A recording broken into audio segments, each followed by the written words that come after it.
संदीप जी, स्थानीय चुनाव यानी बाई इलेक्शन जो है, तो स्थानीय मुद्दे होते हैं उपचुनाव में। अच्छा। और वह पारिवारिक संपर्क संबंध, उस परिवार में वहां रहे हैं, वहां के लोगों से उनका उस तरह की आत्मीयता है, तो इसको केवल मजहब के आधार पर और या तुष्टीकरण के आधार पर नहीं देखना चाहिए, क्योंकि उत्तर प्रदेश सरकार में दूसरी बार मुख्यमंत्री होते हुए जो योजनाएं हैं, सबका साथ सबका विकास, आप तो कपड़े देखकर लोगों की पहचान करने वालों में है कि देश में आग कौन लगा रहा है, देश का भट्टा कौन बिठा रहा है। बात बात पर पाकिस्तान भेजने की बात कर दी जाती है, मुसलमानों की देशभक्ति पर सवाल उठाए जाते हैं, उनसे वोट नहीं मांगे जाते और उनको धमकी दी जाती है कि तुमने वोट नहीं दिया तो तुम्हारा काम भी नहीं करेंगे।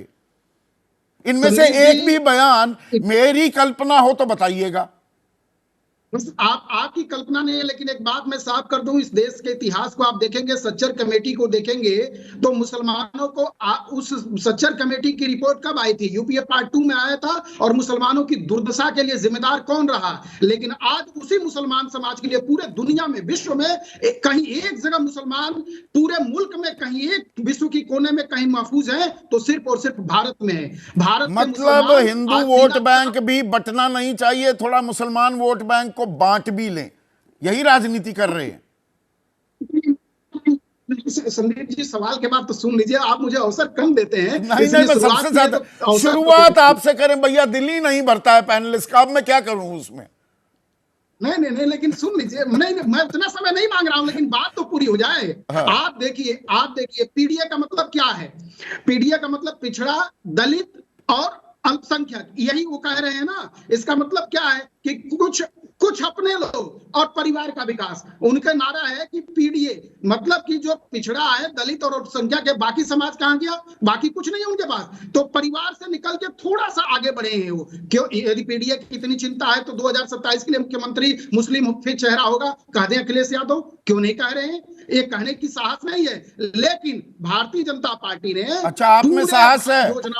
अब कपड़े पहनने लगे मुसलमानों की तरह, मुसलमान उम्मीदवार खड़ा नहीं करेंगे, उनसे वोट भी नहीं लेंगे, उनको उनकी देशभक्ति पर सवाल उठाएंगे। पर अब वोट की दरकार है तो चल पड़े भाईजान बनकर।